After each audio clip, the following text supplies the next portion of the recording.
Mesdames et messieurs, bonsoir, bienvenue sur Ezaï TV, c'est l'heure du journal et voici le sommaire. Les étudiants en fin de formation de licence à l'École supérieure d'administration, d'économie, de journalisme et des métiers de l'audiovisuel ont présenté et soutenu leur mémoire le samedi dernier. Les cérémonies dans quelques instants. Le Centre national de sécurité routière a commémoré la 5e édition de la Journée mondiale de souvenirs des victimes de la route. Vous aurez quelques détails dans ce journal et les informations hors de nos frontières viendront mettre fin à ce journal. À nouveau, bonsoir. Le week-end dernier, les étudiants de l'École supérieure d'administration, d'économie, de journalisme et des métiers de l'audiovisuel ont présenté et soutenu leur mémoire de fin de formation du premier cycle. Pour l'événement, les deux sites de l'École supérieure ESAE ont reçu parents et proches des soutenants. Suivez le reportage que nous proposent Billy Laibi et Mounir Dorego. Les étudiants en année de licence ont procédé le samedi 19 novembre dernier à la soutenance de leur mémoire. Face au jury, ils ont défendu leur travail de recherche en présence de leurs parents et amis. Excellence, Monsieur le Président du jury, honorable membre du jury, le sujet de notre étude porte effectivement sur l'application de la Convention collective de la presse au Bénin, cas des journalistes et médias privés de Cotonou. Ce travail de recherche comprend 3 chapitres. En somme, tel est le contenu de notre travail de recherche soumis à votre bienveillance appréciation. Nous soumettons à votre critique, suggestions et recommandations. À votre endroit, nos sincères remerciements pour l'attention à nous accordée. Je vous remercie. Quelques membres du jury ont donné leurs appréciations par rapport au travail des candidats soutenants de ZAE. J'ai remarqué qu'il y a beaucoup de filles, et ce qui présage donc d'une certaine féminisation du métier de journaliste.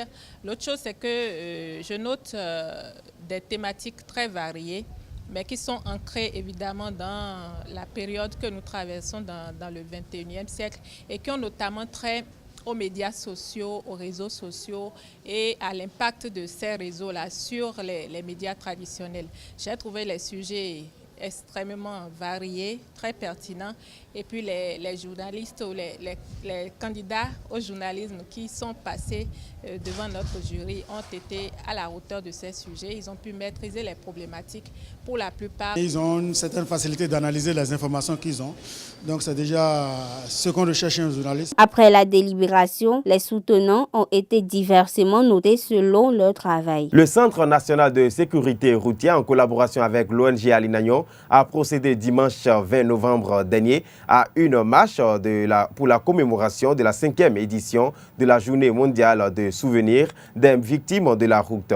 Suivez le compte-rendu que nous proposent Karine Adeniyi et Thierry Azagba. Prise en charge post-accident, c'est le thème retenu pour la marche de cette 5e édition de la Journée mondiale de souvenirs des victimes de la route. Cette marche a pour objectif de sensibiliser la population afin de réduire les accidents de la route. Le gouvernement de la République du Bénin, dans sa politique de la sécurité routière confiée à son Excellence Monsieur le ministre des Infrastructures, il nous a demandé de ne rater aucune occasion pour appeler les usagers de nos routes à une prise de conscience générale. Au-delà de cette cérémonie, nous savions très bien que nous sommes en train d'amorcer le dernier mois où les risques s'agrandissent. Pour le coordonnateur de l'ONG Alinagnon, l'un des partenaires de la CNSR, la route tue et les victimes de la route doivent être prises en charge car la vie est précieuse. Nous invitons toutes les autorités, quelle que soit leur préoccupation, l'urgence est autour de ces vies. Nous devons secourir des vies. Nous devons tout faire pour que dans nos hôpitaux, lorsqu'il y a un accidenté, qu'on puisse immédiatement le prendre en charge. Et nous devons nous unir, nous devons travailler. C'est le moment pour que nous travaillions, pour que cette année, à la fin de cette année, nous enregistrons moins d'accidents. Le représentant du ministre des Infrastructures et du Transport, dans son discours, a rappelé le but de leur présence à cette journée. Il importe de rappeler que notre présence ici procède de l'application de 2 résolutions importantes de l'Assemblée générale des Nations unies, l'une prise en 2005 et l'autre en 2010, invitant les États membres à continuer de renforcer leur attachement à la sécurité routière, notamment en célébrant chaque année la journée mondiale du souvenir des victimes des accidents de la route. Rappelons que la dite journée a été célébrée du samedi 19 au dimanche 20 novembre 2016. Le Conseil des ministres s'est tenu vendredi dernier sous la présidence effective du président Patrice Talon. Au nombre des décisions issues de ce conclave gouvernemental figurent de nouvelles réformes pour mieux sécuriser les aéroports du Bénin, laquelle mesure conduit à la signature de contrats avec Morpho 10. Plus de détails avec le ministre d'État, secrétaire de la présidence de la République, Pascal Irénée Koupaki. Le gouvernement a fait l'option d'améliorer la sécurité dans les aéroports en République du Bénin en modernisant son système de contrôle aux frontières des aéroports. En effet, face aux dysfonctionnements enregistrés, le renforcement de la sécurité des opérations de contrôle des entrées et sorties de voyageurs effectuées dans les aéroports du Bénin devient un impératif. La mise en place d'un système de contrôle des entrées et sorties permettra également d'automatiser les procédures et d'améliorer la qualité et la précision du contrôle. Le Conseil a fait l'option de confier à un concessionnaire spécialisé la tâche de proposer une solution biométrique, d'acquérir et de financer le matériel, d'installer le système qui sera exploité par l'État et ses services habilités, notamment les services en charge de la sécurité des biens et des personnes. Le concessionnaire assurera également la formation et la maintenance du système. Des sociétés ont manifesté un intérêt à ce projet.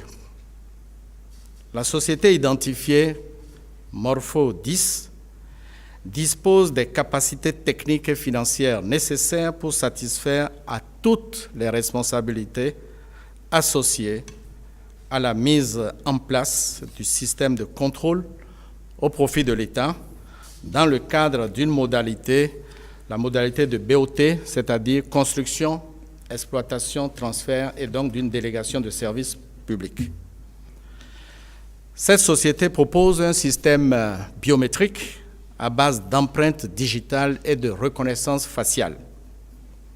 Le système comportera aussi des logiciels et des matériels informatiques permettant de traiter des données personnelles de nature diverse concernant l'ensemble des passagers. Ces données seront conservées dans une base centralisée et évolutive. La base restera bien entendu la propriété de l'État béninois et sera hébergée sur le territoire national.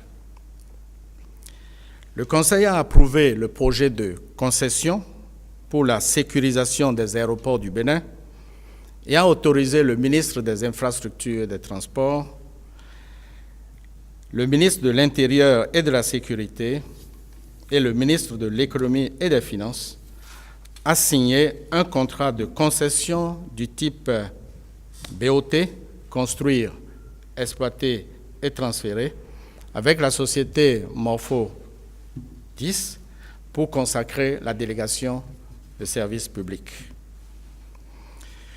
Ce contrat comportera également la constitution, la formation, la maintenance et l'assistance à l'exploitation du système de contrôle des entrées et sorties pour l'aéroport international Cardinal Bernardin Gantin. Tout ceci sera fait conformément à l'article 20 de la loi du 24 octobre 2016 portant cadre juridique du partenariat public-privé en République du Bénin et des articles 48 et suivants du Code des marchés publics et de la délégation de services publics. Le Conseil a pris un décret portant désignation des membres du comité de suivi de la mise en place d'un système de contrôle sécurisé de l'aéroport de Cotonou. Le 4e congrès de l'Amicale des retraités des douanes béninoises s'est tenu vendredi dernier à la salle de conférence de la Direction générale des douanes et droits indirects. Le point dans ce reportage que nous propose Leandro Kodo. Consolidons nos acquis. C'est le thème du 4e congrès ordinaire de l'Amicale des retraités des douanes béninoises ARDB qui s'est tenu ce vendredi 18 novembre à la salle de conférence de la Direction générale des douanes et droits indirects. En présence du premier des disciples de Saint-Mathieu, la séance a démarré par une minute de silence observée à l'intention des membres de cette amicale disparue après l'exercice précédent. À l'heure du bilan, le président du bureau exécutif de la RDB fait le point. Comme en 2013, vous êtes arrivés nombreux pour nous soutenir. C'est la preuve que vous demeurez attachés à la RDB et que vous continuez à partager les valeurs qu'elle défend. Nous, personnes du 3e âge, nous avons un certain nombre de problèmes et la plupart de ces problèmes-là trouvent leur solution auprès de ces deux ministères. Vous comprenez ? Monsieur le directeur général, pourquoi votre arrivée à la tête de l'administration des douanes nous ouvre les portes de l'espoir? Nous comptons sur votre sens d'écoute et sur votre pragmatisme. Le président du SIDOB, celui de l'amicale des militaires, des gendarmes retraités et des amicales sœurs se sont succédés. Après avoir écouté les doléances et revendications des retraités, Pierre Claver-Tossou, directeur général de la douane, apprécie l'événement à sa hauteur. Eh bien, certains qui croient que la retraite est une antichambre de la mort, ils ont tort. J'avoue que je suis très ému. Ému parce que je retrouve ici dans cette salle des personnes que je n'ai plus jamais revues depuis leur départ de cette maison et qui me paraissent, contrairement à ce qu'on pourrait croire, qui me paraissent encore intactes. Je ne veux pas dire jeunes. Eh bien, certains qui croient que la retraite est une antichambre de la mort, ils ont tort. Et de regard d'anciens douaniers, vous regardez cette nouvelle douane qui est complètement politisée et à l'intérieur de laquelle se trouvent des agents politiques et qui utilisent la politique pour faire le dédouanement. Ce 4e congrès de la RDB vise à le rendre plus actif à travers les résolutions qui seront prises au cours de cette assise. Au terme de ce congrès, la RDB renouvellera son bureau exécutif. On finit ce journal par les informations de la page inter que nous propose Ariane Azoma.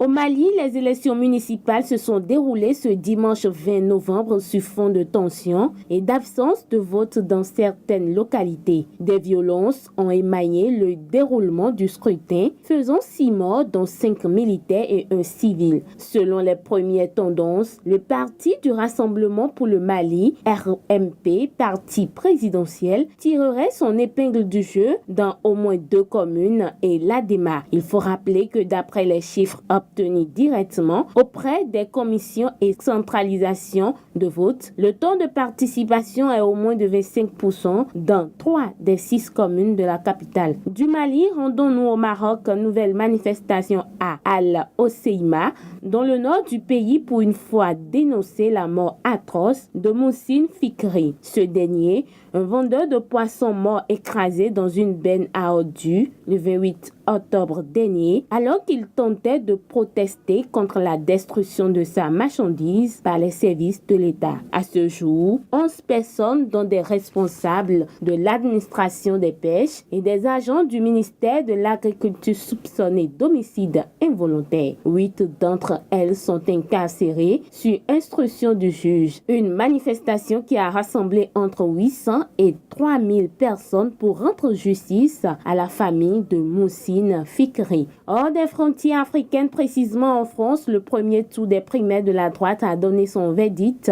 dans la soirée de ce dimanche. François Fillon arrive largement en tête, suivi de Alain Juppé. Nicolas Sarkozy, troisième, est éliminé. Le deuxième tour est prévu pour se dérouler le dimanche 27 novembre prochain. Finissons cette page inter par le sommet du Forum de coopération économique Asie-Pacifique qui a connu son épilogue ce dimanche à Lima au Pérou. Un sommet au cours duquel les chefs d'État ayant participé se disent décidés à revenir sur les mesures protectionnistes qui affaiblissent le commerce, freinent le progrès et la récupération de l'économie internationale. Les 21 membres du bloc se sont compromis à la création future d'une zone de libre commerce totalement intégrée dans la zone Asie-Pacifique. Les barrières commerciales sont censées tomber en 2020. Et ce sera tout pour ce journal. Merci de nous avoir suivis. Restez toujours connectés sur le www.ezaitv.com. Bonsoir.